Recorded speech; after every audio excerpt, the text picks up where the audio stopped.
Garrett Blevins here again with week 4, day 2. I decided to put all my assistance work in here as well. I've done that a few times to show you kind of all what I'm doing. I had a volume PR today. I went over 50,000 pounds only for the second time in a workout. I had a deadlift and floor press workout last cycle through the cube that was just over 50 as well. So today I had some rep work, sets of 4 to 8 is what it called for, but I was able to do sets of 8 with 345. I've never really been able to handle this weight for that kind of reps before. All of these were rep PRs today, and so I was real happy about that. Form was feeling pretty good, but my shoulders just felt a little goofy today. They're kind of clicking and popping a little bit, so I had to do some work to really push my shoulders back in the socket. The way that I did that today is when the weights on the bench were racked, I would lean into it with my shoulder and then externally and internally rotate my arm while my elbow was locked out until I feel like the weights are pushing my arm back in. There's also some videos online that a few lifters have put up about using some real heavy bands and kind of stretching those around your shoulder and then rotating your arm while it's in the extended locked out position to set your shoulders. Pretty much what it does is it gets the top of the bone in your arm all the way into your socket so that it can go through the full range of motion. As you can see here, even at the bottom of the bench press, my shoulders are not rotating forwards. When I'm not warmed up and I'm stiff, that's a problem that I've had. And at the bottom of the bench press, my shoulder will start to kind of impinge and move forward. And that's where I think a lot of the rotator cuff damage and tears that I've had before have come from. I don't think I've ever spoke about it in any videos, but I have had one shoulder surgery on my right shoulder. That was from my first year in college. That had been probably 6 or 7 years ago now. But I did a lot of Olympic lifting in high school and actually competed a little bit. Went to a competition in Northern California and did pretty well. In high school, I was able to clean and jerk 275, but I could power clean 335. And at the competition, I snatched 245.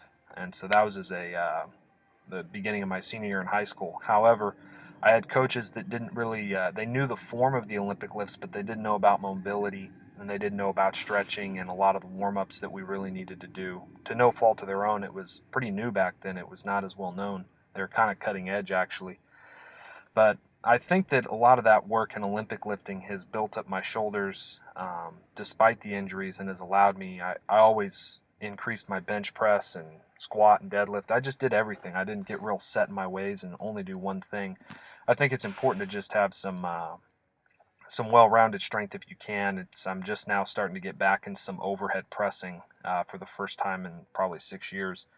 And I've been happy about that. A lot of that's had to do with the low bar placement in my squats, stretching and opening up my shoulders. So anyways, I felt and have felt the last few weeks on the Cube Kingpin that since I am not doing an assistance day, my triceps are not getting enough work. And so I decided to do some floor press as well as military press after my sets of bench. And I put on the slingshot today, pretty much not for the overload effect, more for the tension that it puts on my shoulders. And that is another way in which my shoulders get really pushed into the sockets and it helps me set my shoulders.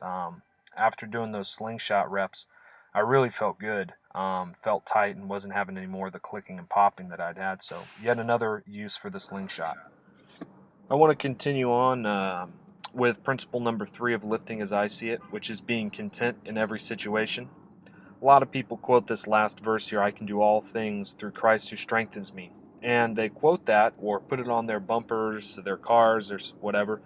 And what they mean by it usually, not always, but usually is if I set my mind to something and I pray about it and I have a lot of faith, then Christ will strengthen me to accomplish what I want to do. But that's just not what this verse means. If you look at the context, what Paul's talking about is the contentment that he has regardless of how his plans are working out, because he acknowledges that God has deeper purposes for his life that he doesn't always understand. Paul is writing the letter to the Philippians from jail. That's not where he wants to be. But Paul also sees that still as something inside the will of God. In fact, he writes about how the gospel is being advanced in the praetorium, among the palace guard where he's being held captive.